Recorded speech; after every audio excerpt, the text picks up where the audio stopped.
வணக்கம் நண்பர்களே, நான் உங்கள் கிராமத்து விவசாயி. இன்றைக்கி நம்ம எங்கே இருக்கோம் அப்படின்னா, நம்ம 3 ஏக்கர் கரும்பு தோட்டத்தில் தாங்க இருக்கோம்.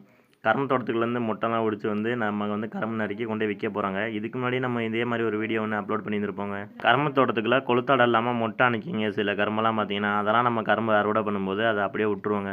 அதுக்கு முன்னாடியே பார்த்தீங்கன்னா, நம்ம இந்த மாதிரி ஒடிச்சு வெளியே கொண்டு வந்து அதை நறுக்கி எடுத்து மார்க்கெட்டில் கொண்டு நம்ம சேல்ஸ் பண்ணுவோங்க. அது எந்த மாதிரி சேல்ஸ் பண்ணுவோம் அப்படின்னா, நம்ம நறுக்கி வைக்கிற ஒவ்வொரு கரும்புமே பார்த்தீங்கன்னா, சைஸுக்கு ஏற்ற மாதிரி ஒவ்வொரு கரும்புமே தனித்தனி ரேட்டாக பிரிக்குங்க. இப்போ நான் கையில் வச்சுருக்க கரும்பு பார்த்தீங்கன்னா 3 கரும்பு நம்ம 10 ரூபாய்க்கு நம்ம கொடுப்போங்க. இந்த கரும்பை பார்த்தீங்கன்னா 4 கரும்பு 10 ரூபாய்க்கு நம்ம கொடுப்போங்க. அடுத்து பார்த்தீங்கன்னா 10 கரும்பு நம்ம 10 ரூபாய்க்கு மார்க்கெட்டில் சேல்ஸ் பண்ணுவோங்க. இப்படி தாங்க ஒவ்வொரு கரும்புமே நம்ம சைஸுக்கு ஏற்ற மாதிரி ஒவ்வொரு கரும்பையும் நம்ம சேல்ஸ் பண்ணிடுவோம் மார்க்கெட்டில்.